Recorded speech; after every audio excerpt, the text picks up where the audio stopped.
When you hear the word Tevis, what's the first thing that comes to mind? Greatest thing I've ever done other than the birth of my children. It was just amazing the first time I finished Tevis. How about you, Chuck? I've spent my life looking for interesting adventures, and I hear Tevis, and I think that's one of the most fascinating adventures somebody can get involved in. And that was my whole purpose of writing it the first time, and I've been back many times.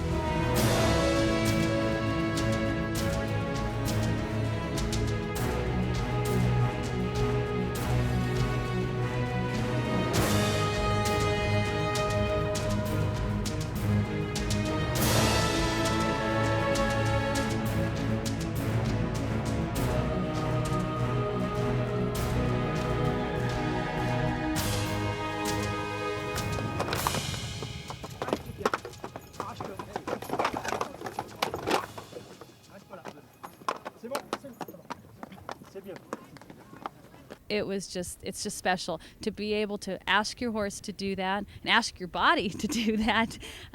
It was wonderful. And you know, even though right now I'm pretty sore and say, oh, I don't ever want to do that again, I'm sure in a few days I'm going to say, you know what, that was neat and I do want to do that journey again. I've told people for years that Tevis was like a drug, and that it's one of those events that once you do it, you either are totally hooked or you'll never touch it again.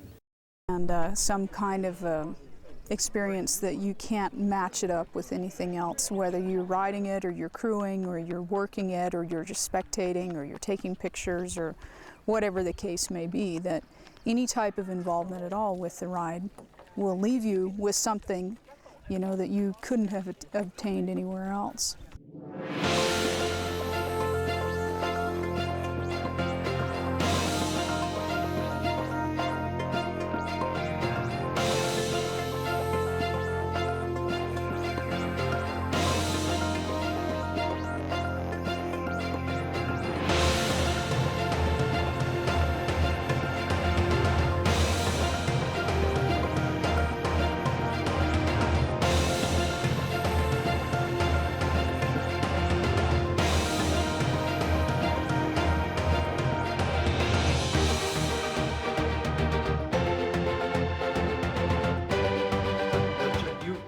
Interesting adventures, and I hear Tevis, and I think that's one of the most fascinating adventures somebody can get involved in. And that was my whole purpose of writing it the first time, and I've been back many times. Now Chuck, you were a runner before you were a rider. That's correct. I'm one of the 37 triple cripples. And the triple cripples are those that have done the run, the ride, and the ride and tie championship. So as far as the ride is concerned, after you'd already accomplished something as big as running, Chuck, you know, you mentioned Judy Gerhardt, and I want Judy to be, you know, known for all the influence she's had in our sport. Yeah, because she left us a few years ago, and she brought so many people into the sport, especially the youngsters. There was a number of years that my grandkids were in her summer program. Just a lot of fun, great person. And then recently, of course, Joe Gerhardt passed away. Another one that was, he was a Marine, by the way. And Semper Fi. Yes, Semper Fi. Just great people, and they did so much for the community and the horse world. The word is when Judy rode Tevis, she had to stop and nurse Andrew along the way. So pretty dedicated horsewoman. I would say so. Which means Andrew's been on the trail a long time. A lot longer than us. Yes, he has. And he just finished Virginia City this last weekend. Yeah. So yeah, Judy, I know she helped you with you know, training this horse as well, and was a big part of that. And so Mike, you know, I remember your first. Yeah, Tevis. 94, and I had been a horseman my entire life since I was a young kid. Mm-hmm. I didn't start endurance riding until 94. I was probably 48 or so by then. Corey Saltow, who's got, I think, 18 finishes, was my vet. I used to live in Danville, and he used to talk about endurance riding all these years, and I had no idea what he was talking about. Eventually, I had enough time and a couple of buddies, Bob Marks and Maynard Munger, we decided we were going to do it, and Corey was kind of our mentor. And we made a number of trips from Danville up to the Western States Trail, pre-road, and that's how I got hooked. I did one endurance ride, the Mount Diablo ride, 50-mile, before I did Tevis the first time. That's kind of interesting what he just said. He did one endurance ride, Tevis. I did one endurance ride That's at right. Tevis. And that was so common back a number of years ago. And now, of course, there's the qualifications that you have to go through. But it was real common for people to get involved, not that they were riding minimally. We did a lot of riding, just we didn't compete a lot. Right, Right. right. And, you know, there could be advantages and disadvantages to that. I mean, we have so many rides now, every weekend. You could go do an endurance ride. Yeah. And you know, some of these horses may be coming into this ride overtrained and compromised, you know, because of that. You know, where in the early days, there was only so many rides to do before Tevis. And that's, Especially locally. yeah, when you say some of them come in overtrained, where they're doing that new criteria, where they're looking at the horse, too thin, too worn out, and that's a brand new thing, and I think it's a result of some of these excess rides people are doing. It's a good thing. Oh, Yeah. it is a good thing. So another aspect with your doing the ride is that you Chuck and Mike have also been very involved in the board of governors of the Right. Western States Trail Foundation, have been instrumental in keeping this ride going. You know, share some experiences while, you know, being president and ride director of the Tevis. Yeah. You know, what are some of your experiences that you most remember? The reason I got involved with the board and involved with the trail and putting on the ride, after the first time I rode it, I was so amazed at the trail. I mean, it was absolutely beautiful. And then all the volunteers that were so helpful. I thought, I've got to give back, so I wanted to get involved. And I got on the board in 1996 and subsequently served 3 terms as president and then 3 years as the ride director. I would have to say the first year that I was the ride director might be the most memorable. I worked all year long with my committee to get ready to go. Tom Kristoff was the president that year. A fire started in June, and by the time we were ready to go with that ride sometime in July, that fire was still going, and we had to cancel the ride about a week before it was to occur. And I'll never forget that as my first my first year as ride director. So let's talk a little bit about that, because that was kind of an epic, you know, event Yeah. in Tevis history. Yeah. And so right up to the end, I mean, were you just hoping that there would be a change in you know, in the fire situation, just thinking, okay, when do we make this cancellation and announce it? Yeah. Because you know, I mean, that had been a very difficult decision. Yeah, it was, and I worked very closely with Tom on that. About a week before the ride, I was able to get up to Robinson Flat with one of the U.S. Forest Service people. By then, that fire was right at the top of the canyon up there, and we were standing up there. Ashes were falling on us. The air quality was absolutely terrible. Plus, that fire was burning and then exploding, and it was out of control. So there was no way from a safety standpoint for riders, crew, everybody that, and the horses that we could let it go on. So it was just about a week before the ride. We made the right decision. It kind of hurt to do it, but I'm glad we did it. Well, it's always about the horse. Right. When the decision was made, they had a group of people come into the Tevis office, and we were sitting there for about 2 hours, each of us with a stack of entries, calling the people, telling them, turn around, go back, or looking at their emergency numbers, somehow getting a message to them. And in about 2 hours, we got a hold of somebody for every rider in the ride. And one of the best things that came out of that, refunds were offered, and many of the riders said, keep the money. Yeah. Well, Chuck, you've been president. I was president for 1 year, yes. And you also have been instrumental on the trail maintenance of this. Yeah, the I Western was States Trail. invited onto the board. Mike was invited on the board because I sponsored him by saying he's a good cook. And he is a good And cook. he's a good cook. And we were able to take advantage of some of his other talents along the way. I was promoted onto the board for trail work, and that's been my love of the thing all along. Very, very active. In the last few years, joining with the run and the two groups together, maintaining most of the trail. The run has its own separate part, and so does the ride. But other than that, it's a joint effort now. It's a lot of work, and it's a labor of love. Yeah. For sure. Yeah. And you look at the trail, it's constantly changing. With weather issues and each year poses its own challenges. What section of the trail are you most concerned with, knowing that trail so well, to keep maintained so we can keep this ride going? It depends on the year, and you can't say one area constant.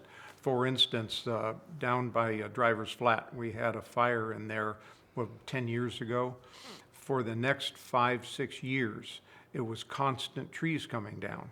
So, and when I say constant, right up to the week before the ride, there were trees coming down.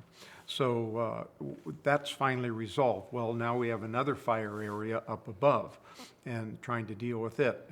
This particular year, the snows played havoc all over the trail with trees and brush down and washouts. So there isn't a area that you say, I'm going to just spend the rest of my career dealing with. It depends on the year.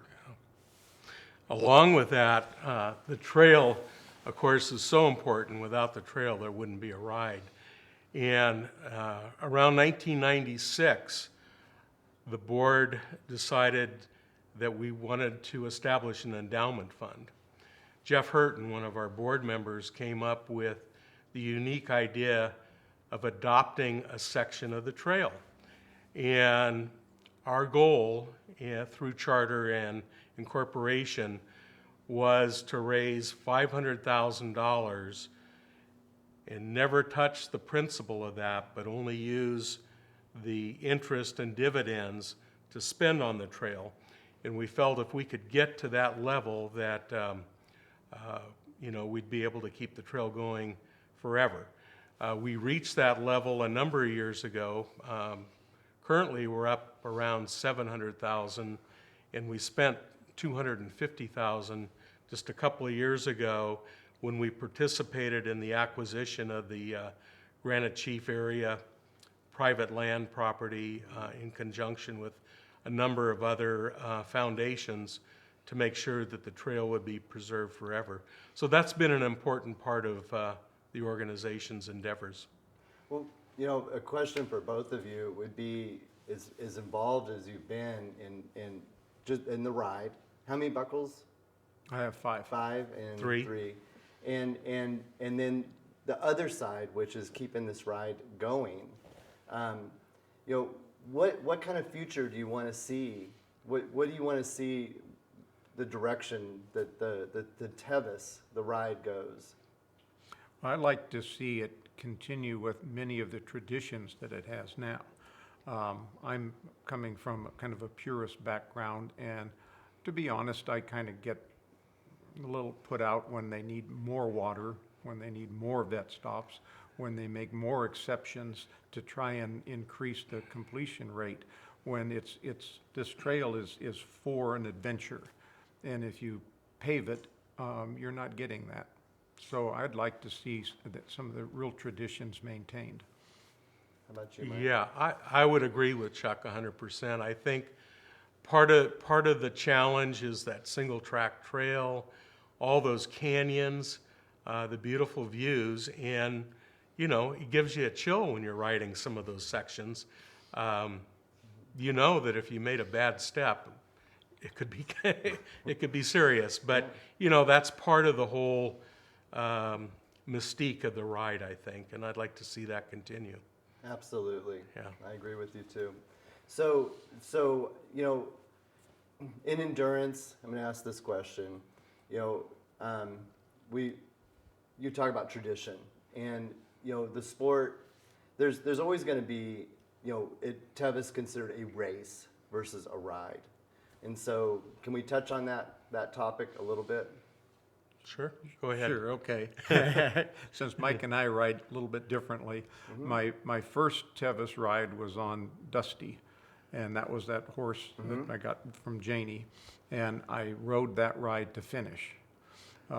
Every other one I've ridden to be way up in the front. Yeah. And I finished 12th twice, 6th and 10th. And the year I was 6th, I was 6 minutes behind the winner. So never competitive enough to win the thing, but competitive enough that, damn, I like to ride fast. And as a result, I have 5 non-finishes. Yeah, and I always rode to finish. I never rode to race or come in first. Interesting, when I first got on the board, one of my mentors was Bill Piper, who he was president of the foundation for 13 years, and we lost Bill just a few years ago. But I remember talking to him early on. He always wanted to call the Tevis a ride, not a race. And it used to bother him when people would refer to it as a race. And I think it goes back to it's a ride, and making sure that the horse is number one is so important. And sure, I can agree with if you've got the horse and you've got the time to train and come in the top 10, I think that's great. But I always kind of think of it as a ride and not necessarily a race. And I think that's maybe the great thing about our sport is you can come into it with whatever attitude you want, and it's a personal goal. Yeah, It's to exactly. finish and to get that buckle is a big deal. And then, you know, if you feel like you've got the horse.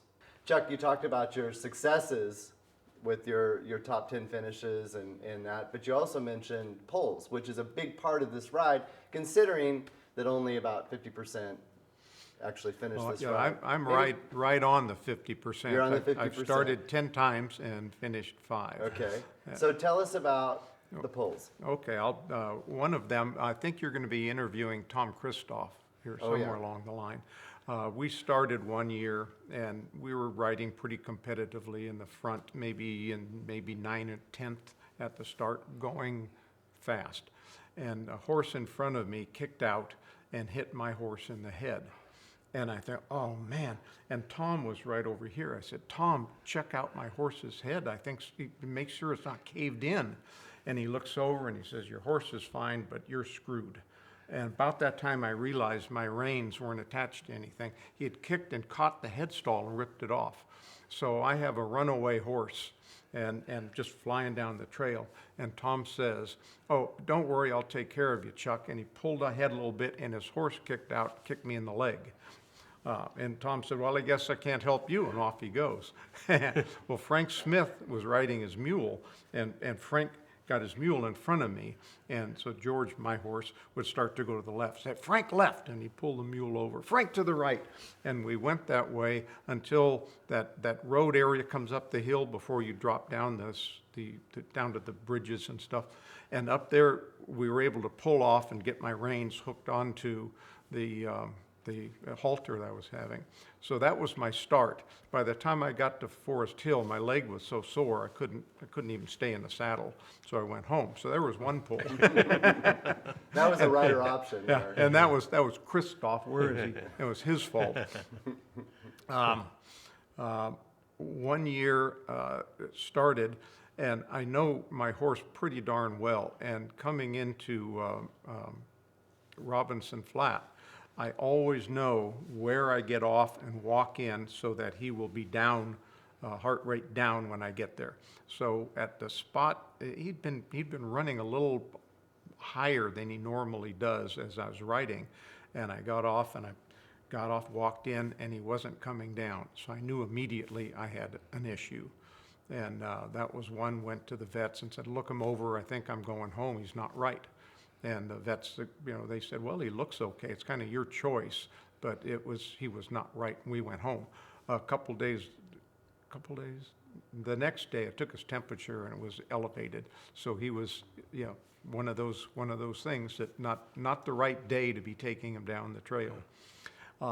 One of the best or worst finishes, or non-finishes, got to Francisco's, and horse was marginal, and I knew it, and went to the vets, and we talked about it, and I said, listen, let me just walk. I don't want to pull here at Francisco's. This is the god-awful place. I will get off. I'll walk him to Lower Quarry. And I knew the vets, and they said, okay. So I got to Lower Quarry and said, look him over good. I think we're going home. And he peed brown, and they said, yep, you're going home. I was 5th at the time. Even walking him. Yeah. So I mean, it was way ahead. But friends started calling me old 5 Mile. 5 miles from the finish, I went home. Mm-hmm. Yeah, well, the one thing about getting pulled at Francisco's is the walk up Driver's Flat. Yeah, I've been pulled there myself. Yeah, that's just a slap in the face. I didn't want to do that. And again, knew the vets, and they said, yeah, go on, Chuck, and did the right thing. I got him there, and everything was fine. An easy pull. I was first horse pulled from there. Well, what I liked hearing was you knew there was problems. Oh yeah. Before the vets did, and you were calling it before they did, and that's horsemanship. Yeah. And that's very important in our sport. Yeah. To have so let's that, see. that That's a couple of the pulls. Another pull. I was always off running down the canyon, and running down to the swinging bridge. There's some couple of rock areas you may recall, right close to the bottom. Mm-hmm. And I was in front running, and I could feel the horse's rear end went under him, slipped under him, and walked very slow getting up to the top because it tweaked his rear end. So I got to pull there. I was 3rd at that point. Like I was telling you, I like to ride fast. That's go big or go home. And you suffer the consequences when you Sometimes do. you Had do. I been walking down there, it wouldn't have been an issue. Yeah. So. Yeah. Mike, you mentioned you have 3 buckles. Right. And you have 1 pull. Right. And so maybe you can talk about your pull. Yeah, actually, my pull was actually my first start, and I rode the same horse all 4 starts, so I finished 3 on him and pulled once. That first year that I pulled, it was at Forest Hill, and he was doing fine, but I could tell he was a little bit off on his right front, and it wasn't in the stars that year to go on and finish. I was riding with Bob Marks to that point, and I said, Bob, I'm pulled. And he said, well, I'm not going to go on. And I said, Bob, you have to go on. And he did, and he finished. Another remembrance that I have of a kind of a difficult ride was I come into Robinson Flat. My friend Walt Tibbetts is there. He's 72 that year. It's 1996. He was going for his 10th buckle. And I started talking to him, and he said, I don't feel good. His horse was fine.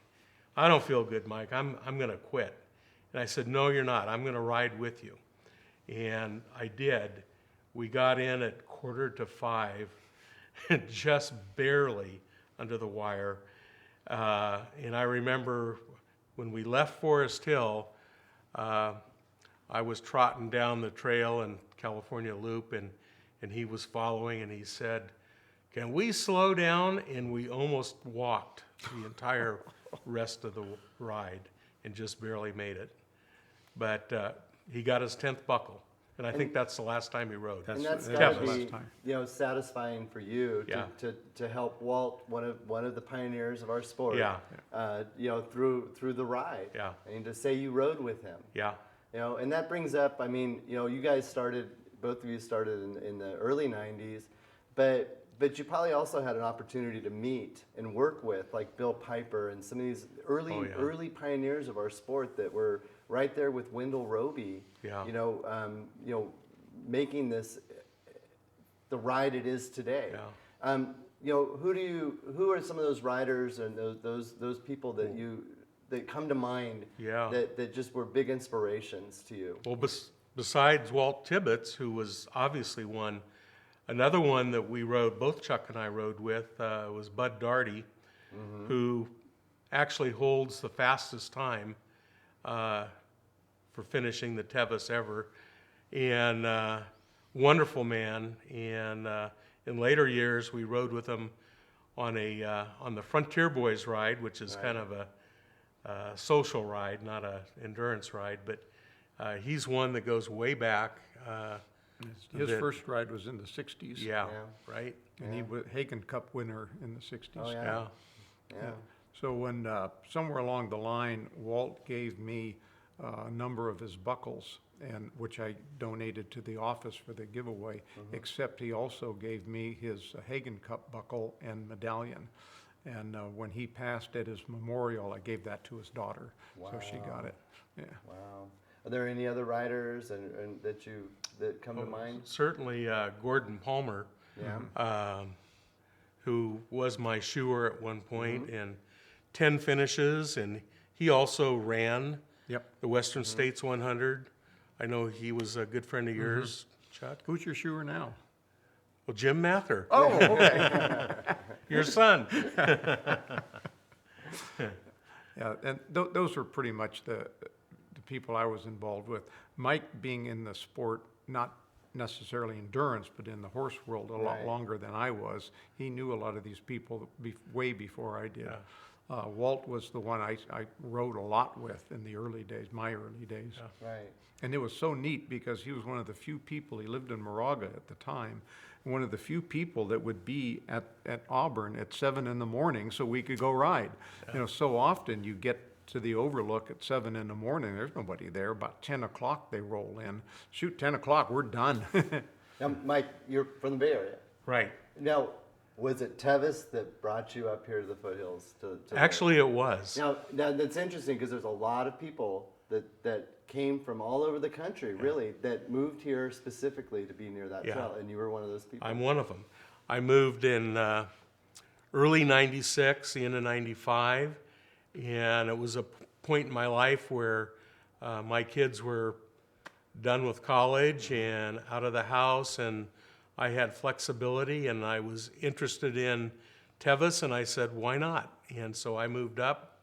There was already people I knew that had moved up here ahead of me from the Bay Area, and it was a great move. Chuck and I met at that time too and started training together. And then Chuck actually introduced me to my wife, Tish. And So far, they still like me. and so far, 21 years later, we're still married, yeah. Wow, so it was a life changer. This ride was a life changer for you. Absolutely, yeah. Wow. You moved, you met your wife. Yeah. I mean, you could really, say a lot about how this ride influenced your life. It influenced a lot, yeah. As it turns out, Mike and I went to high school together, but we didn't know each other back then. Wow. Wow, what a small world. Of course, he's much older than me. Much. So, Chuck, we were talking about your, starting off with the running, and prior to that, I mean, you were a Marine in Vietnam, Yes. and and what's interesting because I'm also going to be talking to Tom Kristoff, who also was a Marine. Well, sort of a Marine. He was an officer, so that kind of lowers him down. He didn't little work bit. for a living. No, not at all. But just that focus that you have from your military experience and everything else, it had to have lended to this goal setting that has gotten you through a lot of things in life, but setting goals to run the run and also to do the ride. Yeah, I think that's right. When I'm doing things, Janie often says, that's the Marine in you coming out. And I don't know if I had that before the Marines, but I certainly had a lot of drive coming out of there. When I got out of the Marines, I knew there's some things I wanted to do and some things I didn't want to do. And I put myself through college. And then off to the work environment, rose in work about as far as I could go, played very competitive sports, and ultimately the run. Can I divert just slightly on the run? I gotta tell you this fun story about how I got involved in the run. My wife at the time, prior wife, worked for Hart Federal Savings, which was Wendell Roby's bank. And they were having their annual picnic at the Auburn Rec Park. And so we were having a picnic, and this is nice, and I had to go to the bathroom, so I walked over to the outhouse there, and a guy comes walking in, and he puts his arms against the wall, and he's going to the bathroom. I said, geez, are you all right? He says, yeah, I'm great. I just ran 100 miles. And that was in 1978. And I said, that is amazing. And I came back out, and I went to my wife. I said, just amazing. See those guys over there? That's their award ceremony for a 100-mile run. And there was like 12, I don't remember what it was. There wasn't many.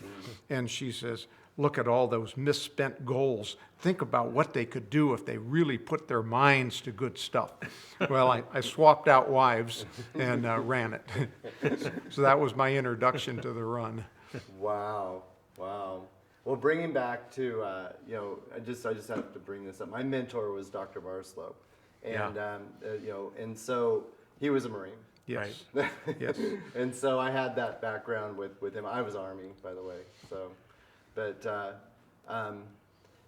I think there has to be a certain something in somebody to want to do the run or the ride. And we're talking about the ride now, but there has to, what do you think that little piece of whatever it is that makes a person want to ride a horse 100 miles?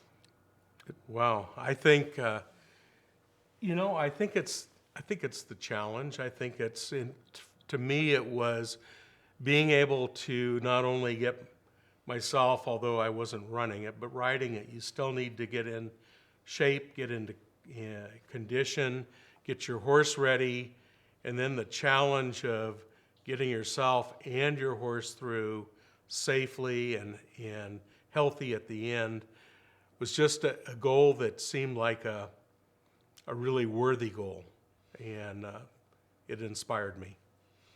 I like what he said. I think my first ride was an adventure ride, and the rides after that were challenges because I had different goals.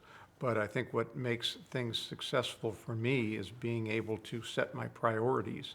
And during certain times of the year, the highest priority, other than family and that, is training. Yeah. And you put in you get back what you put in. And I always thought that if you train hard, you can ride easy. And that's worked for me. But it's being able to change priorities throughout the year to be able to accomplish something that you want to do.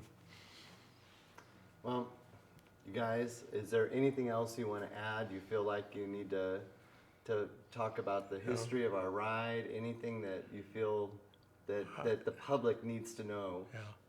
One item, at the Overlook, there's a plan in place to be able to build, is it call it an interpretive wall? Yes. And that'll be able to have a wall that'll have the history of the ride as far as the areas, the trail spots along it will be marked out on this wall. So we're pretty excited about that. Yeah. Hopefully within the next year or two, we'll be able to get that going. Yeah, we've been working on that. We call the Auburn staging area for a dozen years or so. Put a lot of effort into acquiring another 2 acres that's adjacent to the original staging area on the north side of the canal. we've both Chuck and I have put a lot of work into that, and Tom Kristoff also. It's tough working with federal agencies, state agencies. They're slow, and it's a slog to get things done, but we are getting things done. And, that's part of the goal of the foundation, is to make the trail available to the public, to educate the public about the trail. And so that's a primary goal for both of us. Okay. Well, I want to thank both of you for working so hard and on the trail, on our ride, and I just appreciate everything you guys have done. Thank you, Matt. Thank you, Matt. Thank you.